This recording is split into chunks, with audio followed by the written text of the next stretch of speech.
पुत्र, क्योंकि राजा देवोदास तो भक्त शिरोमणि है, भक्त प्रहलाद के ही समान, भक्ति के महान उदाहरण है। वो कैसे माता? पुत्र, मुझे ज्ञात है तुम अत्यंत व्यथित और क्रुद्ध हो, किंतु आवेग में आकर कुछ भी करने के पूर्व तुम्हें इस घटना के दोनों पक्षों को ज्ञात करना आवश्यक है। अभी तो तुम्हें केवल इतना ही ज्ञात है कि राजा देवोदास के कारण तुम्हारे पिताश्री को काशी का त्याग करना पड़ा, किंतु वो ये करने के लिए क्यों प्रेरित हुए, ये तुम्हें कहाँ ज्ञात है पुत्र? तो मुझे समझाने की कृपा कीजिए माँ, क्योंकि जितना मुझे ज्ञात है उसके अनुसार तो देवोदास आपका और पिताश्री का बहुत बड़ा अपराधी है। तो फिर सुनो पुत्र, मनुकुल में उत्पन्न राजा देवोदास पूर्व में राजा रिपुंजय के नाम से प्रसिद्ध थे। एक कर्तव्यनिष्ठ और न्याय प्रिय राजा होने के साथ साथ वो ब्रह्मदेव के भी बहुत बड़े भक्त थे। ओम ब्रह्मदेवाय नमः, ओम ब्रह्मदेवाय नमः। ब्रह्मदेव के प्रति इतनी निष्ठा और भक्ति थी राजा निपुंजय के मन में कि बिना किसी वरदान की अपेक्षा किए उन्होंने ब्रह्मदेव की घोर तपस्या की।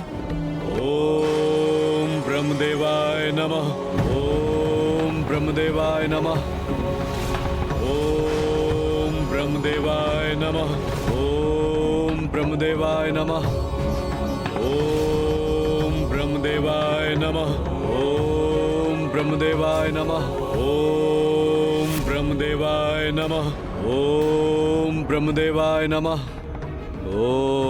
नाथपुत्र रिपुंजय तो आपकी इतनी घोर तपस्या में लीन है कि मैं उसके स्वर से उसको होने वाले अपार कष्ट का अनुमान लगा सकती हूँ, किंतु वो स्वयं उस पीड़ा के आभास से अनभिज्ञ है। अब मुझे अपने भक्त रिपुंजय को कष्ट से मुक्ति दिलाने, उसका तप समाप्त कराने और उसको वरदान देने जाना ही होगा। ओम ब्रह्मदेवाय नमः।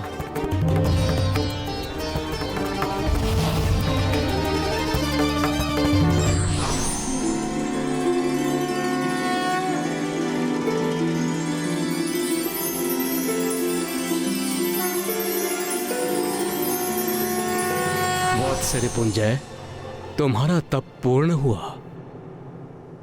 अपने नेत्र खोलो राजा रिपुंजय।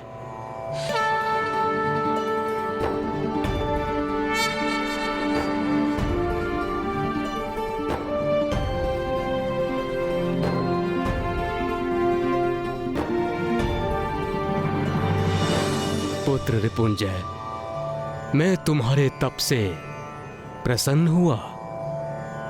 कहो, तुम्हें क्या वरदान चाहिए? प्रभु, ये तप मैंने वरदान के लिए नहीं किया। आपके प्रत्यक्ष दर्शन रूपी आशीर्वाद पाकर मैं तृप्त हो गया। आप मेरे तप से प्रसन्न हुए प्रभु। मेरे लिए तो सबसे बड़ा वरदान यही है। पुत्र रिपुंजय, तुम एक आदर्श राजा हो, न्याय प्रिय हो, धर्मनिष्ठ हो। संसार को तुम्हारे जैसे राजा की आवश्यकता है। तो आज से तुम वनों, पर्वतों, सागरों और समस्त वसुंधरा की देखरेख करो।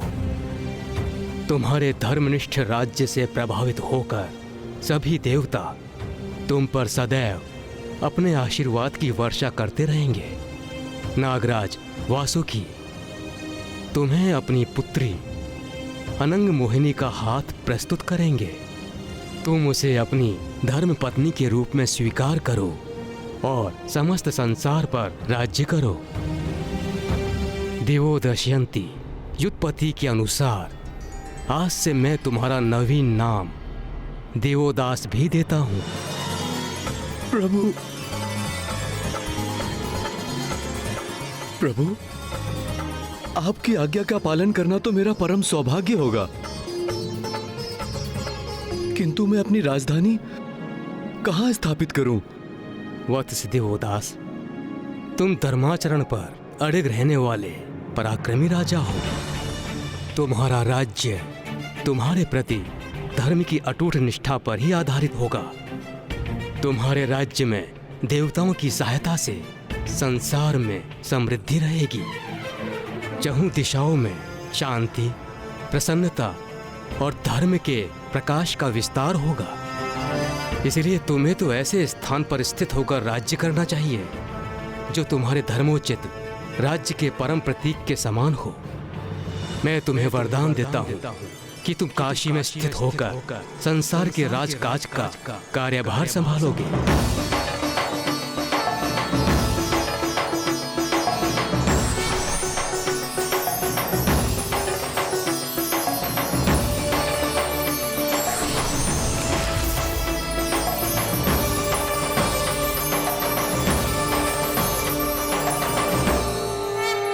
जाओ पुत्र दिवोदास, काशी जाकर संसार पर राज्य करने का अपना कर्तव्य निभाओ।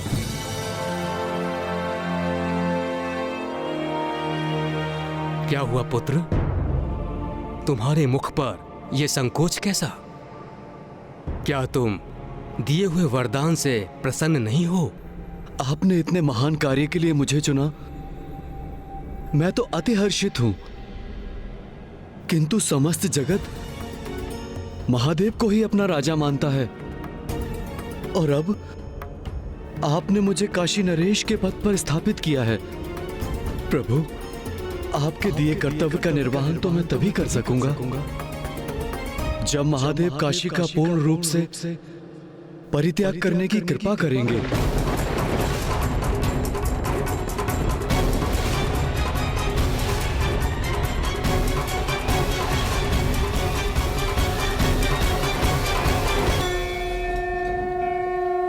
महादेव,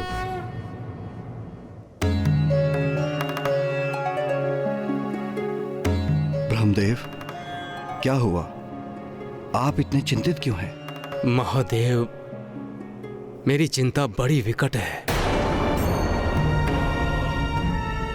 उसके निवारण हेतु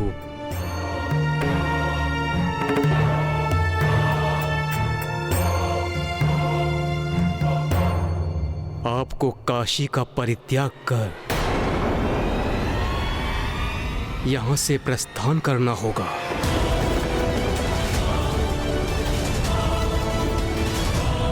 ये आप क्या कह रहे हैं ब्रह्मदेव?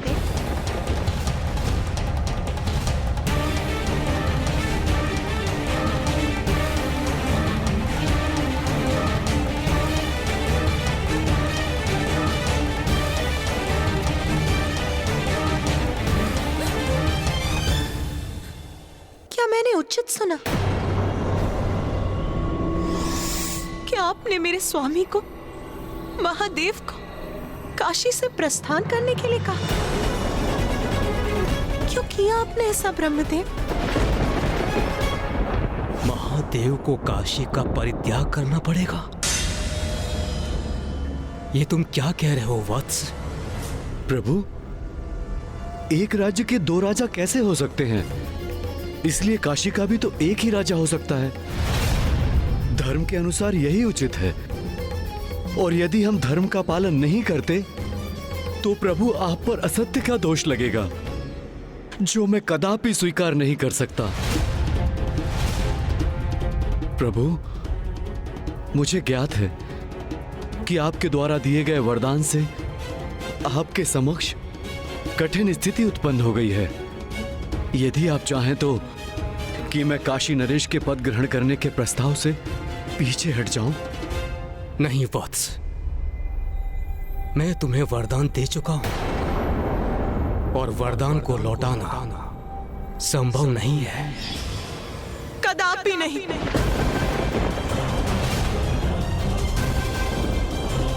ब्रह्मदेव, ये ज्ञात होते हुए कि महादेव काशी के नाथ, आप अपने भक्त को इतना बड़ा वरदान कैसे दे सकते हैं?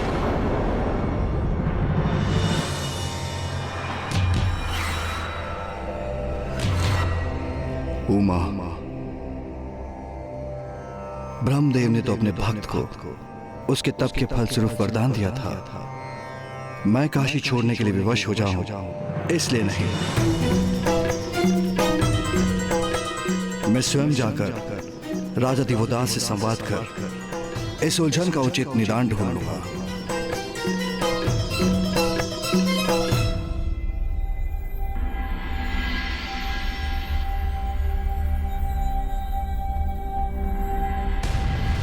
राजा देवोदास। ब्रह्मदेव, प्रभु, आपके मुख की वेदना से स्पष्ट हो रहा है कि आप ये कठिन संवाद महादेव से कर चुके हैं। किंतु प्रभु, हम सबका भला इसी में है और मुझे पूरा विश्वास है कि महादेव भी इस बात को अवश्य समझेंगे। क्या अवश्य समझूंगा मैं?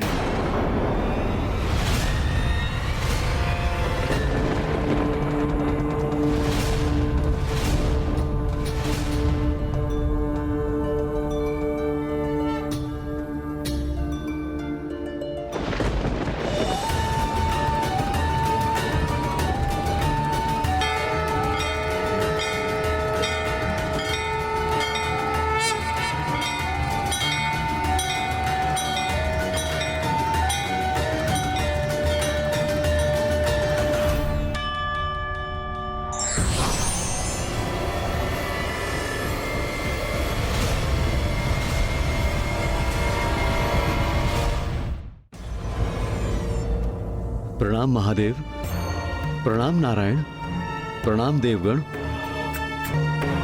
महादेव, आप अवश्य समझ गए होंगे कि ये स्थिति मेरे लिए कितनी विकट है। विकट तो अवश्य है देवदास, किंतु तुम्हारे लिए नहीं। स्थिति अब हमारे लिए विकट हो गई। ब्रह्मदेव ने तुम्हें उंगली के आदि पकड़ने के लिए तुमने तो आगे बढ़कर उनका संपूर्ण हाथ ही पकड़ लिया। वाह देवदास वाह, आज तक हम सबको ये विश्वास था कि तुम एक नेक और सदाचारी मनुष्य हो, किंतु वो भ्रांति थी हमारी। तुम तो सत्ता लोलुप प्रमाणित हुए। सुनो देवोदास, तुम अपनी मर्यादा भंग कर रहे हो। महादेव काशी का परित्याग करें, ये सुझाव भी देने का दुस्साहस कैसे किया तुमने? मात्र एक तुच्छ राजा होकर तुम ये निर्धारित कैसे कर सकते हो कि काशी में रहने की अनुमति किसे है और किसे नहीं? महादेव काशी के नाथ हैं, वो यहां से कहीं नहीं जाएंगे। अपितु तुमको यहां से प्रस्थान करना होगा देवदास। तुमने उचित नहीं किया देवदास। महादेव जो जगत पिता है, तुमने उन्हीं को उनका निवास छोड़ने के लिए कह दिया। मैं तो बस इतना सुनिश्चित करने का प्रयत्न कर रहा हूं नारायण कि मेरे आराध्य ब्रह्मदेव पर धर्म भंग करने के पाप का कलंक न लगे। मेरे तप से प्रसन्न होकर मेरे द्वारा कोई वरदान मांगे बिना ही संसार के हित में उन्होंने उस शासन की बागडोर सौंप दी और इसी क्रम में उन्होंने मुझे काशी से इस कर्तव्य के निर्वाह करने का आदेश दिया, जिसके लिए मेरा काशी नरेश घोषित होना अति आवश्यक है और यही धर्म के अनुरूप है। इसीलिए तो मैं मात्र ब्रह्मदेव के दिए हुए वरदान को ही सार्थक करने का प्रयत्न कर रहा हूं। महादेव, यदि आपकी अनुमति हो तो मैं इस कथन को और भी स्पष्ट करने हेतु आपसे कुछ और प्रश्न पूछूं? अवश्य पूछो दिवोदास।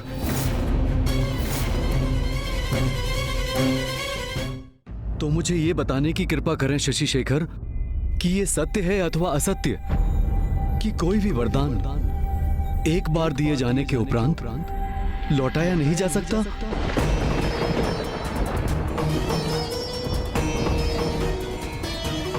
सत्य है। तो फिर ये सत्य है कि असत्य? हे शूलपाणी, कि किसी भी राजा को एक नगर पर भली भांति राज करने के लिए उसकी प्रजा के मन में उसके प्रति सम्मान की भावना होनी चाहिए अथवा नहीं होनी चाहिए? सत्य है। तो हे भक्त वत्सल, क्या ये सत्य है अथवा असत्य कि आज समस्त देवगण मेरे विरुद्ध इसलिए हैं क्योंकि आज मैंने दिवोदास ने, जिसे ब्रह्मदेव ने काशी नरेश के पद पर स्थापित किया है, उनसे एक निवेदन किया है। निवेदन किया? देवदास, तुम्हें निवेदन का अर्थ भी ज्ञात है?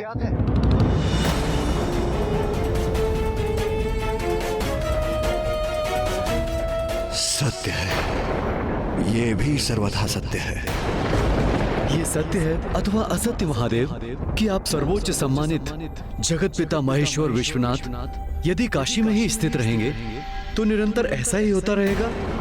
यदि मैं राजा होने के नाते कोई निर्णय लूंगा किंतु देवता एवं शेष प्रजा मेरे उस निर्णय को ठुकरा देंगे और प्रत्येक समस्या के समाधान के लिए वो आपके निकट आएंगे, तब मैं राजा होने का कर्तव्य कैसे निभा सकूंगा? सत्य है। महादेव, ब्रह्मदेव मुझे दिए हुए वरदान को लौटा नहीं सकते, किंतु यदि आप काशी में रहें तो काशी में 2 राजा हो जाएंगे और ब्रह्मदेव का वरदान दोषयुक्त हो जाएगा और मेरे आराध्य को असत्य दोष का सामना करना होगा।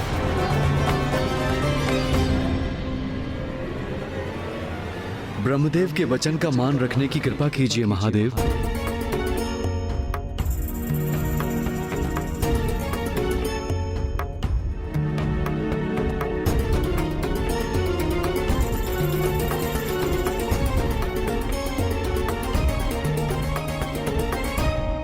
महादेव, काशी में मात्र एक ही राजा रह सकता है, फिर वो काशी राजा आप हैं अथवा मैं।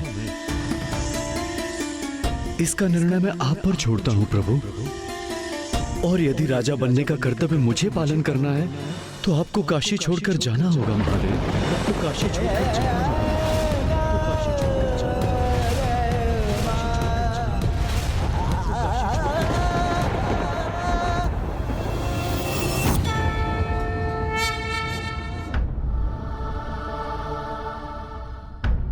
स्वामी, स्वामी लौट आए।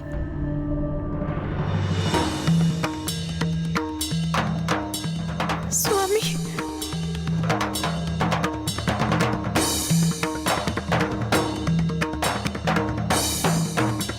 स्वामी, इस समस्या का निदान हो गया ना? दिवोदास समझ गया ना? समझ ही गया होगा। मुझे तो पूर्व ही ज्ञात था, ये तो मात्र एक भूल है। आप उसे अपनी तर्क शक्ति से उसकी भूल समझा ही देंगे, सब उचित हो जाएगा। ब्रह्मदेव मुझे दिए हुए वरदान को लौटा नहीं सकते, किंतु यदि आप काशी में रहें तो काशी में 2 राजा हो जाएंगे और ब्रह्मदेव का वरदान दोषयुक्त हो जाएगा, और यदि राजा बनने का कर्तव्य मुझे पालन करना है तो आपको काशी छोड़कर जाना होगा महादेव। उमा, मुझे काशी छोड़कर जाना होगा। मुझे काशी छोड़कर जाना।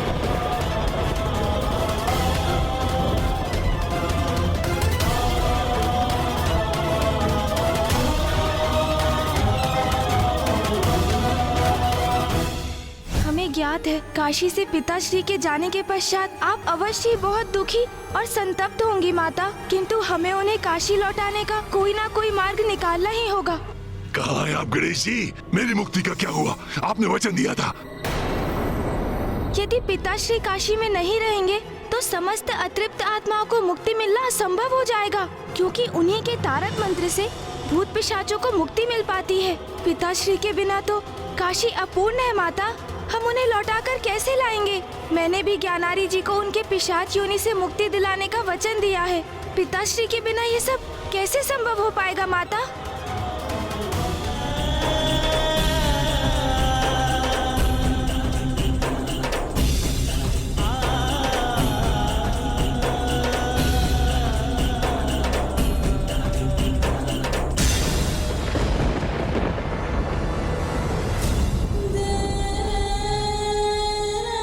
ब्रह्मदेव ने उन्हें वचन दिया है, उनके वचन का मान तो मुझे किसी भी अवस्था में रखना होगा।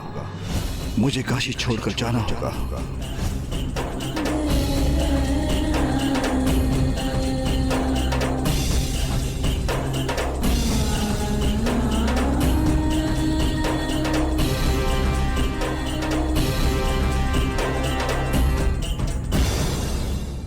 जिस दिवस काशी मेरे स्वामी से रिक्त हुआ, उसी दिवस देवताओं के अंश भी काशी छोड़कर चले गए।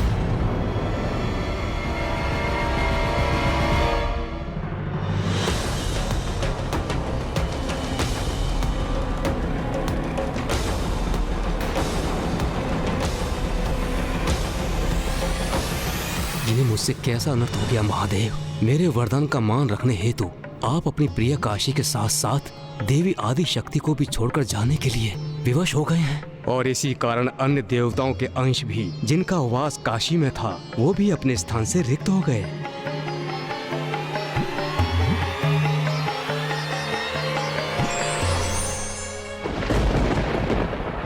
और तब से मैं मेरे स्वामी के आदेश का पालन करते हुए यहाँ स्थित हूँ और उनके लौटने की प्रतीक्षा कर रही हूँ। ये कैसी विडंबना है माँ। भक्त के लिए भगवान ने अपने निवास का भी त्याग कर दिया और आप अपने पति के लिए अर्थात पिताश्री के लिए उनके उस निवास को संभाल कर रख रही है। ज्ञात नहीं, मुझसे विलग होकर मेरा स्मरण भी करते हैं वो। क्या मेरा विचार भी करते हैं वो, अथवा अपने ध्यान में इतने लीन हो गए हैं कि मुझे भूल ही गए। पिताश्री आपको भूल जाए, ये कैसे संभव है माँ? ये संशय भी भला कैसे उत्पन्न हो सकता है आपके मन में? मुझे स्मरण है, जब हमने काशी आने की अनुमति मांगी थी तो पिताश्री कितने आनंदित और उत्साहित थे। क्या मैंने उचित सुना? गणेश ने काशी नगरी का नाम लिया क्या? किंतु उनके उस उत्साह का कारण अब समझ में आ रहा है मुझे। ये सब तो पिताश्री की ही लीला है।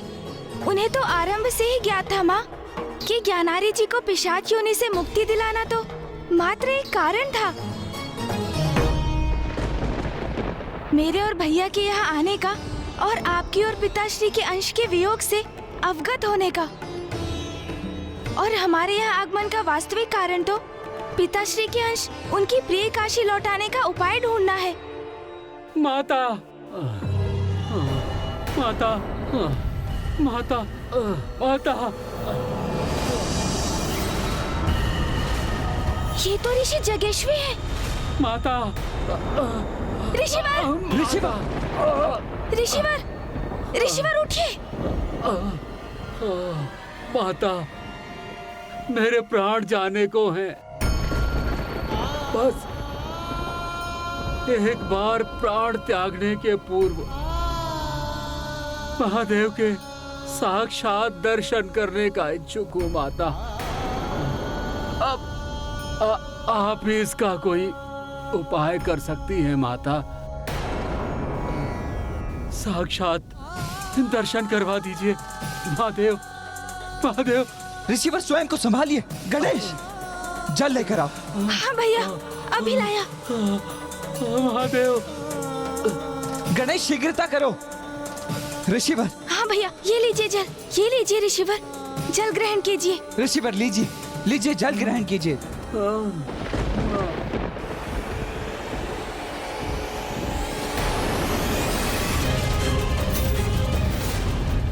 जब तक महादेव के साक्षात दर्शन नहीं कर लूंगा निर्जल ही रहूंगा। माँ, ये जल को अस्वीकार क्यों कर रहे हैं? ये महादेव के साक्षात दर्शन करने के पूर्व अपना शरीर नहीं त्यागना चाहते, इसलिए जल ग्रहण करने से मना कर रहे हैं पुत्र। किंतु ये भी कैसे संभव होगा पुत्र, क्योंकि स्वामी का तो काशी में प्रवेश ही वर्जित है। ओम नमः शिवाय। ऋषिवर तो अपनी चेतना खो रहे हैं। माँ, अब तो स्थिति द्विगुणित हो रही है और विकट बनती जा रही है। यहाँ ऋषि जगेश्वी को यदि पिताश्री के दर्शन प्राप्त ना हुए तो वो अपने प्राण त्याग देंगे, और बाहर ज्ञानारी जी का पिशाच बड़ी आतुरता से भैया और मेरे द्वारा उनकी मुक्ति का उपाय करने की प्रतीक्षा कर रहे हैं।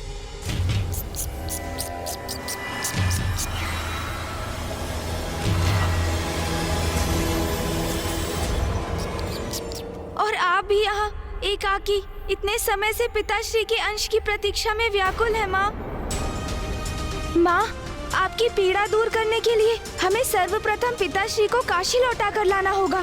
तत्पश्चात हम दूसरी समस्याओं का भी शीघ्र समाधान कर लेंगे। पुत्र कार्तिकेय, पुत्र गणेश, ये समय मेरी व्यथा पर विचार करने का नहीं है। इस समय तुम्हारे लिए तुम्हारा कर्तव्य ही सर्वोपरि है। पुत्र, ज्ञानरी का पिशाच ही तुम्हें काशी लेकर आया है, इसीलिए सर्वप्रथम तुम्हें उसी की समस्या का निवारण करना चाहिए, उसे मुक्ति दिलाने का उपाय करना चाहिए पुत्र। किंतु माँ, हम तो कितने समय से इसी का प्रयास कर रहे हैं और बार बार उसमें विफलता ही प्राप्त हो रही है हमें। हाँ माँ, पिताश्री यहाँ नहीं है तो काशी में पिशाच योनि से मुक्ति तो असंभव है, और यदि काशी में उन्हें मुक्ति प्राप्त नहीं हो सकती तो फिर हम कहाँ ले जाएंगे उन्हें माँ? कहाँ ले जाकर मुक्ति दिलाएंगे ज्ञानारी जी के पिशाच को? हाँ माँ।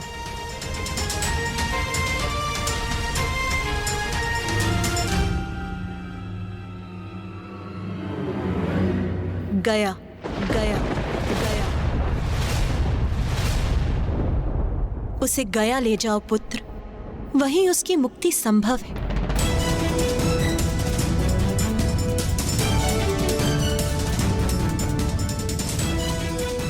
किंतु माँ, जो कार्य काशी में संभव नहीं हुआ वो गया में भला कैसे संभव हो सकता है? पुत्र, गया वो धाम है जहां पिंड दान होने पर मृत जीव आत्माओं को सद्गति अवश्य प्राप्त होती है, और ऐसा गयासुर को प्राप्त वरदान के कारण है। गयासुर अर्थात एक असुर? एक असुर को इतना बड़ा वरदान कैसे प्राप्त हुआ माँ? पुत्र, गयासुर एक असुर अवश्य था, किंतु वो नारायण का परम भक्त भी था, और राजा दिवोदास के ही समान वो नेक, सदाचारी और धर्मनिष्ठ था। अच्छा माँ, किंतु उसने इतना बड़ा वरदान कैसे प्राप्त किया? पुत्र, नारायण भक्त गयासुर ने अपने आराध्य नारायण को प्रसन्न करने के लिए भीषण यज्ञ आरंभ किया। ओम नमः विष्णु शंखाय मम सर्व मनोवांछित फल प्रदान गुरु गुरु स्वाहा। ओम नमः विष्णु शंखाय मम सर्व मंगल कामना पूर्ति फलम गुरु गुरु गुरु स्वाहा। ओम नमो विष्णु शंखाय मम सर्व मंगल कामना पूर्ति फलम गुरु गुरु स्वाहा।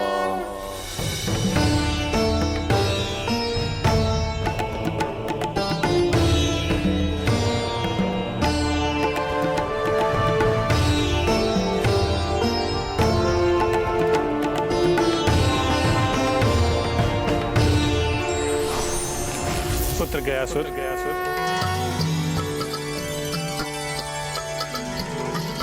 प्रभु, नारायण मेरे आराध्य, मैं तुम्हारे तप से अत्यंत प्रसन्न। कहो क्या वरदान चाहिए तुम्हें? मुझे तो मात्र आपका तप करने से ही अपार सुख और शांति की प्राप्ति होती है, और आपने तो मुझे साक्षात दर्शन देकर कृतार्थ कर दिया प्रभु। आपके दर्शन ही मेरे लिए वरदान स्वरूप है प्रभु, और आपकी आज्ञा का पालन करना मेरा धर्म है प्रभु। यदि आप मुझे वरदान देना ही चाहते हैं तो मुझे निरंतर भाव से तप करने की शक्ति दीजिए प्रभु, और मुझे यह वरदान दीजिए कि जब मैं आपकी तपस्या में लीन हूं उस समय जो भी जीव मुझे स्पर्श करे या मेरे दर्शन करे वह यमराज और उसके दूतों के बंधन से मुक्त हो जाए, उन्हें मोक्ष की प्राप्ति हो और वो वैकुंठ गमन के अधिकारी हो। तथास्तु, तथास्तु।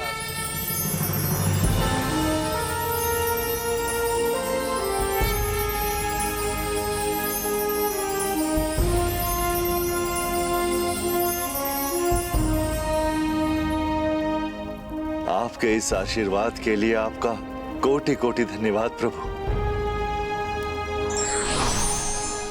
और इस प्रकार गयासुर के वर प्राप्ति से सृष्टि का संतुलन बिगड़ने लगा। दुर्जन अत्याचारी पुरुष पाप कर गयासुर का स्पर्श कर लेते थे और मोक्ष पाकर वैकुंठ पहुंच जाते थे। हम पापियों के साथ न्याय करने में, उनको दंडित करने में असमर्थ हैं प्रभु, और गयासुर के प्रभाव से पापी भी मोक्ष के अधिकारी बने हुए हैं और अधिकतर जीव मोक्ष की प्राप्ति कर रहे हैं। इसलिए पुनर्जन्म का चक्र भी खंडित होता जा रहा है। यह अनर्थ कब तक होता रहेगा महाराज? आप यथाशीघ्र कुछ कीजिए, अन्यथा सृष्टि का घोर अनिष्ट हो जाएगा। मैं शीघ्र अतिशीघ्र इस चिंता को त्रिदेव के समक्ष रखूंगा। अब वही इसका कोई समाधान सुझाएंगे।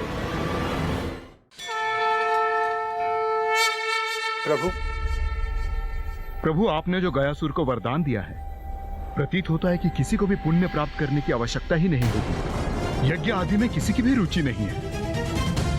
प्रभु, समस्त देवताओं का हविष्य आहार प्राप्त होना बंद हो गया है।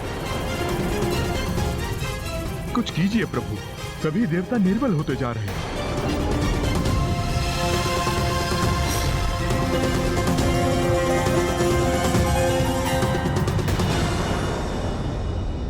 महादेव, यदि ऐसा ही होता रहा तो जिस संसार की रचना आपने और माता आदिशक्ति ने की है, वो जीवों से रिक्त हो जाएगा।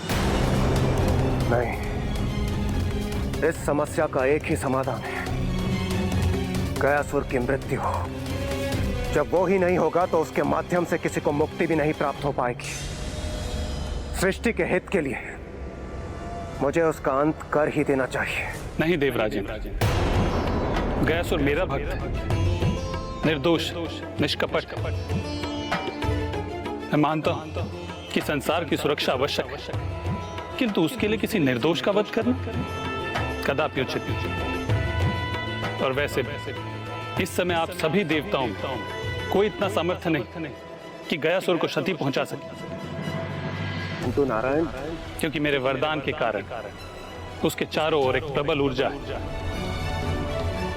अब यदि मैं आपका सुझाव स्वीकार भी कर लूं ना देवराजेंद्र, तो आपकी शक्ति उस प्रबल ऊर्जा को भेद कर गयासुर का वध नहीं कर सकती।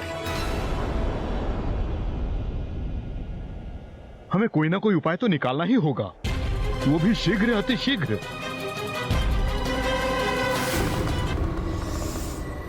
मेरे पास एक उपाय है।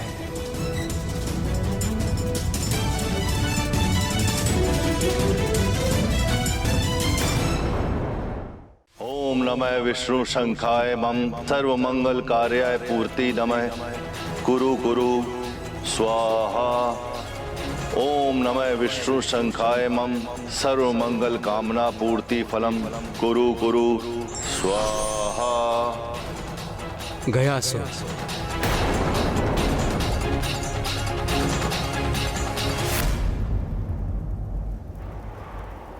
प्रणाम ब्रह्मदेव।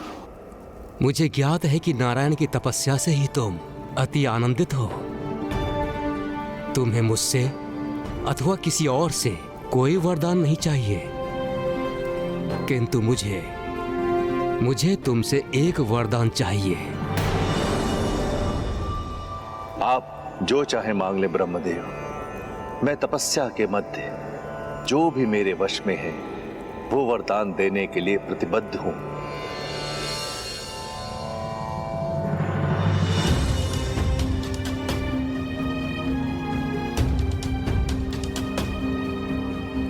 गयासुर, नारायण द्वारा तुमको दिए गए वरदान से पवित्र हुए तुम्हारे तन पर विराजमान होकर मैं यज्ञ करने का इच्छुक हूं।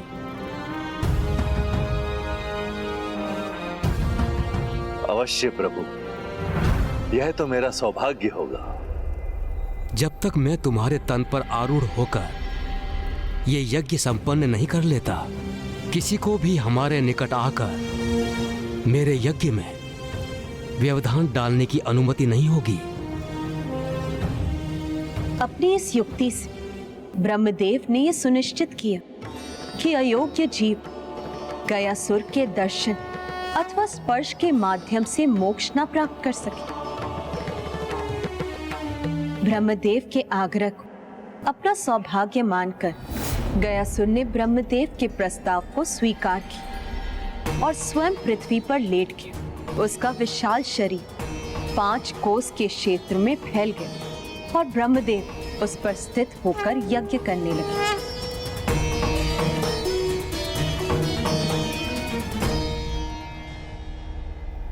ब्रह्मदेव अनंत काल के लिए गयासुर के तन पर बैठकर यज्ञ नहीं कर सकते। एक समय के पश्चात उनका यज्ञ पूर्ण होगा और उसके बाद गयासुर पुनः उठकर तप करने लग जाएंगे और सभी जीवों को पुनः उनके निकट जाकर मोक्ष प्राप्ति का मार्ग प्राप्त हो जाएगा। मेरे विचार से हमें ब्रह्मदेव की सहायता करनी चाहिए। हाँ, यही उचित होगा। हमें गयासुर के भिन्न अंगों पर स्थापित होकर अपने भार से उसे दबाए रखना होगा जिससे कि वो उठ न सके। किंतु उसकी विशाल काया के कारण हम देवताओं को सम्मिलित रूप से प्रयास करना चाहिए। संसार की भलाई एवं सृष्टि के नियम पूरक संचालन के लिए गयासुर का पृथ्वी पर लेटना ही आवश्यक था और जिसके लिए देवताओं ने एक सम्मिलित प्रयास किया। देवता गयासुर को उठने से रोकने के लिए उनके भिन्न भिन्न अंगों पर जाकर स्थित हो गए। हमारे भार से गयासुर पर कोई प्रभाव नहीं पड़ रहा। हमें उस पर और भी भार डालना होगा।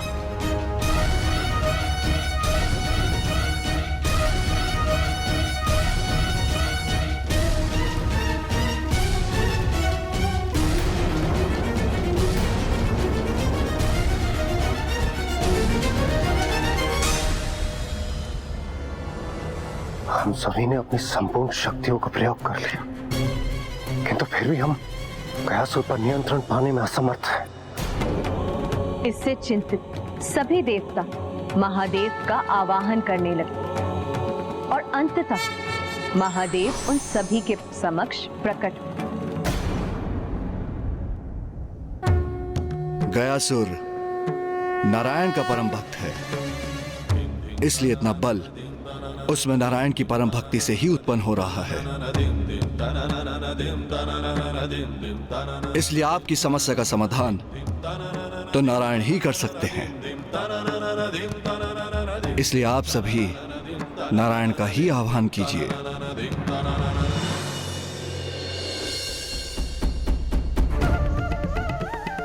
ओम नमो नारायणाय नमः।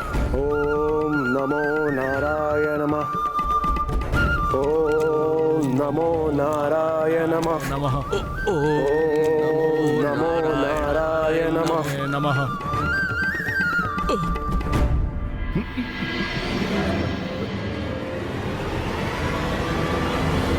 तो क्या माँ देवताओं के गुहार लगाने पर क्या मामा जी उनकी रक्षा के लिए प्रस्तुत हुए? गयासुर से संबंधित इस घटनाक्रम में प्रभु की कौन सी लीला निहित थी और क्या प्रयोजन था उसका? अपने पापों का प्रायश्चित किए बिना मात्र तुम्हारे निकट आकर मोक्ष न प्राप्त कर सके। प्रभु, मैं आपके आदेश का पालन अवश्य करूंगा।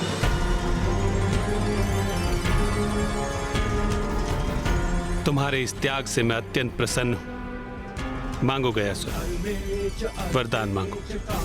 मैं तो आपका भक्त हूं प्रभु, और आपके भक्त को किसी भी स्थिति में मात्र जन कल्याण ही सूझता है।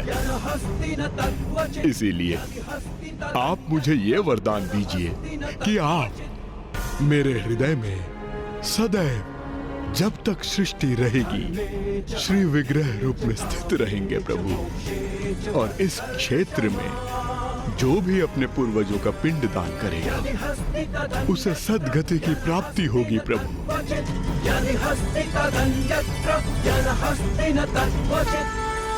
तथास्तु, तथास्तु, तथास्तु।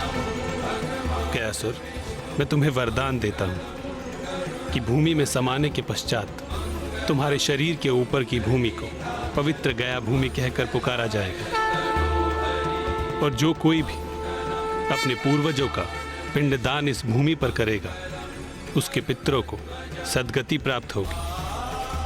और जिस दिवस इस पावन भूमि पर पिंडदान होना बंद हो गया उस दिवस तुम्हें धरती के ऊपर आने की अनुमति होगी। मुझे मनोवांछित फल देने के लिए धन्यवाद प्रभु। अब कृपा कर आपके आदेश का पालन करने में मेरी सहायता कीजिए प्रभु।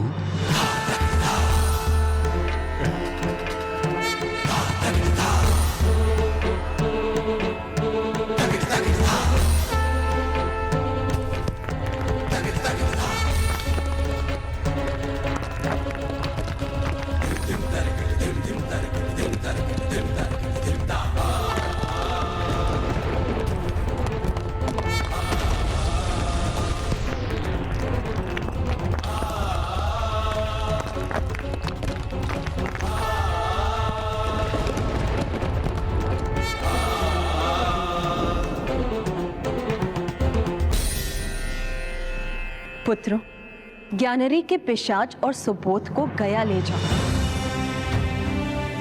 वहां सुबोध से उसके पिता का पिंडदान करवाओ और उसे पिशाच योनि से मुक्त कराकर ज्ञानरी को दिए अपने वचन को निभाओ। उचित है माता। हमारा मार्गदर्शन करने के लिए आपका धन्यवाद माता। ऋषिवर की अवस्था तो और भी गंभीर होती जा रही है।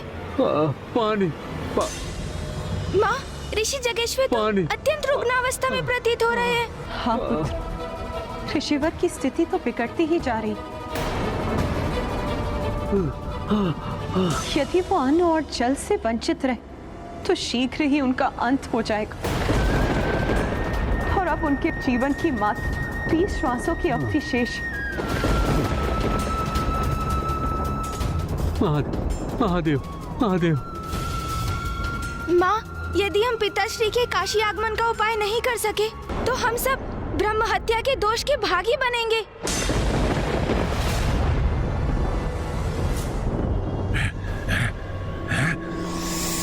सर्वप्रथम गणेश जी कुमार कार्तिकेय मंदिर के भीतर गए, फिर अचानक बाहर आए और तीव्र गति से कहीं और चले गए, फिर लौट कर आए और मंदिर के भीतर चले गए।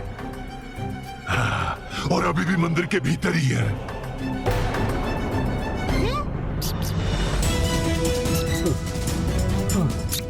महादेव, वो देखिए, प्रभु आ गए।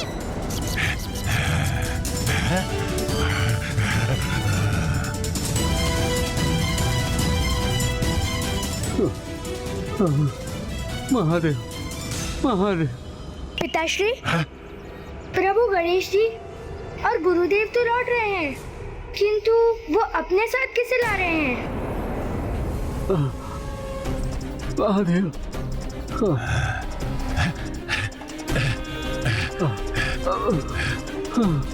महादेव, महादेव।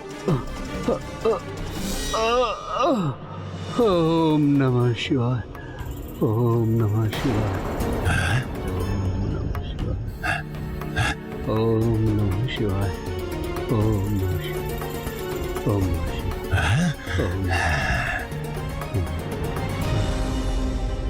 धीरज रखिए ऋषिवर, आपको कुछ नहीं होगा। ओम नमः शिवाय। ऋषि है, माता के मंदिर से आ रहे हैं। अवश्य माता ने उन्हें मेरी सहायता के लिए भेजा होगा। ओम नमः शिवाय। प्रभु गणेश जी, गुरुदेव, ओम नमः शिवाय। ये ऋषि मुझे अस्वस्थ प्रतीत हो रहे हैं। मैं इनके लिए अभी जल लेकर आता हूँ। नहीं वत्स सुबोध, तुम रुको। ज्ञानारी जी, ऋषि जगेश्वर अभी अत्यंत गंभीर अवस्था में है और वो तब तक अन्न और जल ग्रहण नहीं करेंगे जब तक उन्हें पिताश्री के साक्षात दर्शन नहीं हो जाते। इसमें आपको क्या कठिनाई है गणेश जी? आप तो स्वयं महादेव पुत्र हैं। आप उनका आह्वान करेंगे तो अवश्य प्रकट होंगे। नहीं ज्ञानारी, पिताश्री का यहाँ काशी में प्रवेश करना संभव नहीं। हमें कैलाश जाकर किसी उपाय से पिताश्री को ऋषि जैगेश्वर के लिए यहाँ आने के लिए सहमत करना होगा, क्योंकि ऋषिवर के जीवन की रक्षा का बस यही एकमात्र उपाय है। तो फिर मेरी मुक्ति का क्या होगा? माँ ने स्पष्ट किया है तुम्हारी मुक्ति के लिए हमें गया जाना होगा। आपने इतने समय बड़े धैर्य का परिचय दिया है ज्ञानारी जी, किंतु थोड़ी और प्रतीक्षा कीजिए, हम आपको गया अवश्य ले जाएंगे। किंतु उसके पूर्व हमें ऋषिवर की अवस्था को सुधारने का उपाय करना होगा। समझ गया, सब समझ गया मैं। पहले मुझे कहा गया काशी चलो, फिर कहा गया गंगा में स्नान करो, फिर पिशाच मोचन तीर्थ करो, फिर माता के मंदिर चलो, और फिर अब गया चलो। यहाँ चलो, वहाँ चलो, ये करो, वो करो, और अब आप दोनों ने इस ऋषि की अवस्था का दायित्व उठा लिया। इनके प्राण जाने को है तो महादेव के दर्शन होना चाहिए, तो इनके प्राणों की रक्षा होगी। मैं तो पूर्व से ही मृत हूँ, और एक मृत पिशाच की समस्या इस जीवित ऋषि के कष्ट से कम महत्वपूर्ण है। मेरी समस्या से ऊपर मैं किसी की समस्या को स्वीकार नहीं करूंगा। ये ऋषि तो स्वयं अपने प्राण त्यागने को आतुर है, ये उनका आर्ट है, तो क्यों ना मैं ही उनकी सहायता कर दूं। मैं ही उनके प्राण ले लेता हूं। जब इनके प्राण ही शेष नहीं रहेंगे तो इनकी समस्या का स्वतः ही अंत हो जाएगा। अब इनकी आत्मा और मुझे दोनों को गया ले जाइएगा, और वहां हम दोनों का विधिवत श्राद्ध और पिंडदान करवा दीजिएगा। हम दोनों ही मुक्त हो जाएंगे।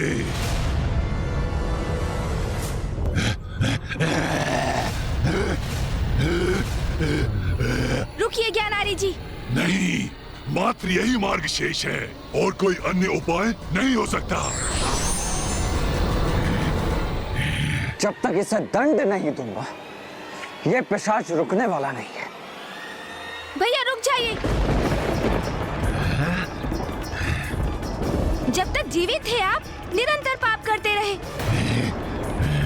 और अब मृत्युपरांत भी आप पाप कर रहे हैं। हत्या करने जा रहे हैं, वो भी एक तपस्वी ऋषि की। महादेव के परम भक्त की हत्या करेंगे आप? ज्ञात भी है आपको, यदि आपने ऋषि जगश्वे का स्पर्श भी किया तो महादेव के कोप के भागी बनेंगे आप। उनकी क्रोधाग्नि भस्म कर देगी आपको।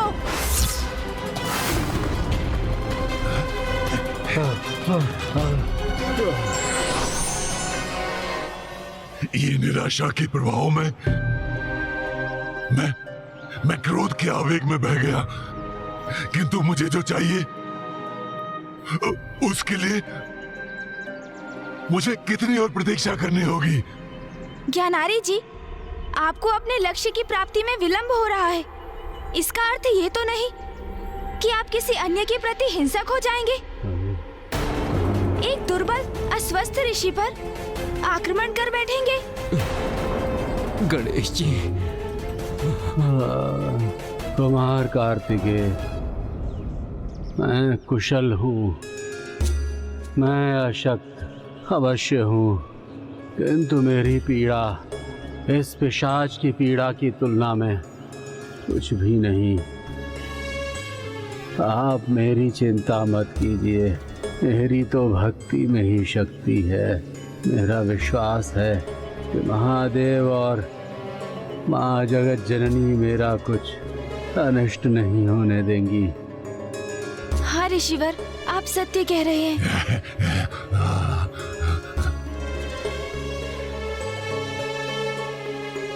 मूषक जी, प्रभु, आप यहीं रुकिए, ऋषिवर के निकट। कैसी आपकी आज्ञा प्रभु? हमें सर्वप्रथम अपना वचन निभाने गया जाना होगा।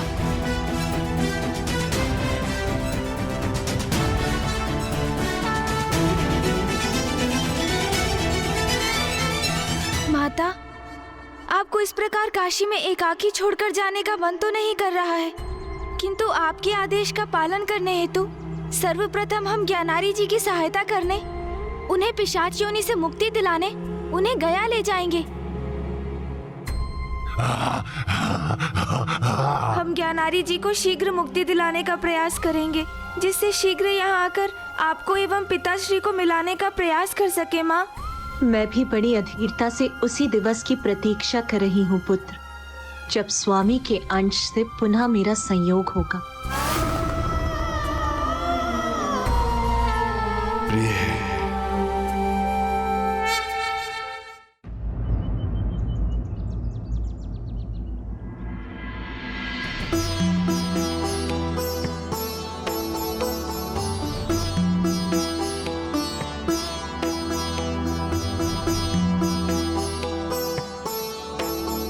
यहाँ मेरे समान मुझे अतृप्त आत्माएं दिखाई दे रही हैं।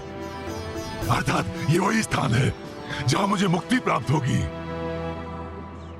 माता का सुझाव सर्वथा उचित था। हाँ।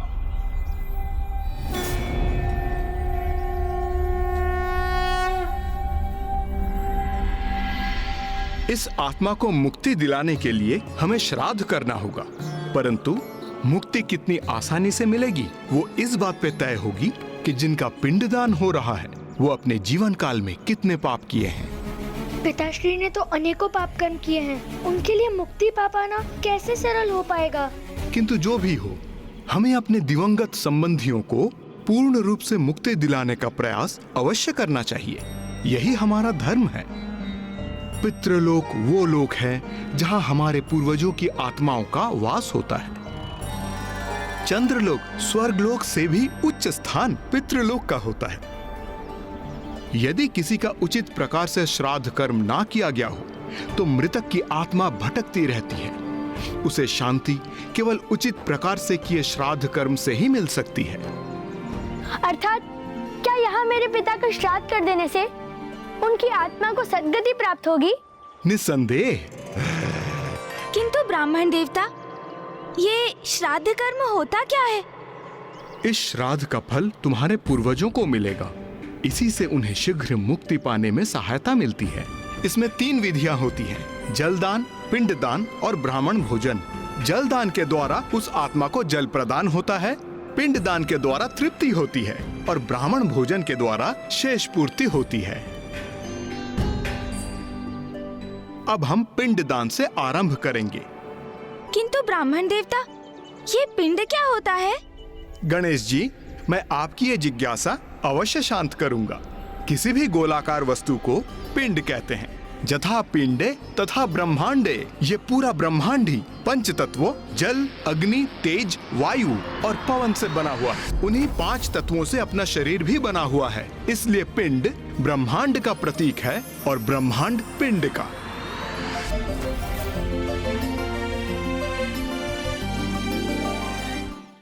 यहाँ तक कि हमारा शरीर भी एक पिंड ही है और पितरों का पिंडदान इसलिए किया जाता है ताकि उनका पिंड अर्थात इस शरीर रूपी पिंड से आसक्ति छूट जाए और वो आगे की यात्रा आरंभ कर सकें और दूसरा पिंड या दूसरा शरीर या मोक्ष पा सकें। ब्राह्मण देव, हम पिंडदान का महत्व तो समझ गए, किंतु ये जल तर्पण क्यों आवश्यक है? मृत व्यक्ति की आत्मा को जल की बहुत प्यास होती है, किंतु उसे किसी भी जल के स्रोत के निकट जाने की अनुमति नहीं होती है। इसलिए उसके पुत्र द्वारा दिया गया जल उसकी प्यास बुझाता है और वही जल वो आत्मा ग्रहण करती है। इसलिए जल का तर्पण परम आवश्यक है।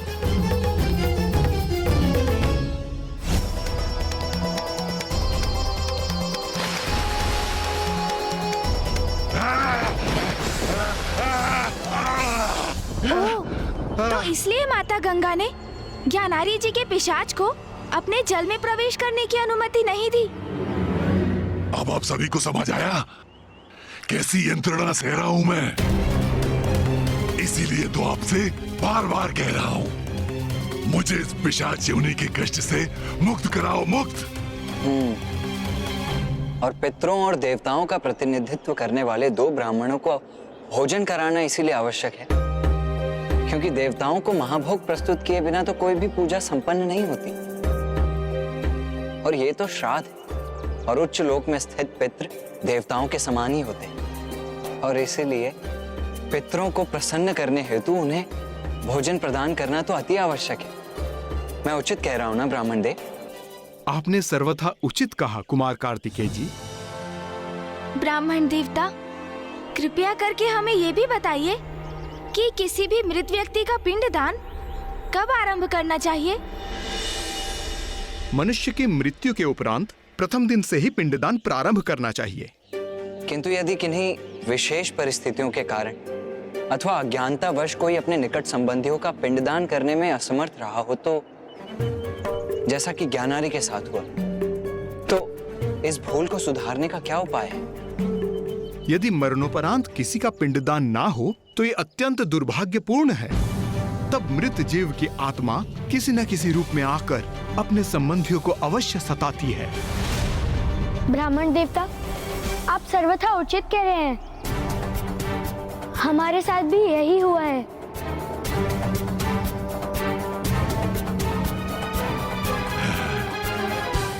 किंतु समस्या का निवारण भी संभव है। गया की पावन भूमि है वो समाधान। जिस आत्मा का पिंडदान मृत्यु के समय नहीं हो सका, उस आत्मा का पिंडदान इस गया में संभव हो सकता है, और पिंडदान होते ही उस मृत शरीर की आत्मा का अपने मृत शरीर से मोह भंग हो जाएगा, और उस पिंडदान के प्रभाव से उसे एक नवीन शरीर प्राप्त होगा, जिसके द्वारा वो उत्तम लोकों की यात्रा करेगी। नवीन शरीर अर्थात ब्राह्मण देवता?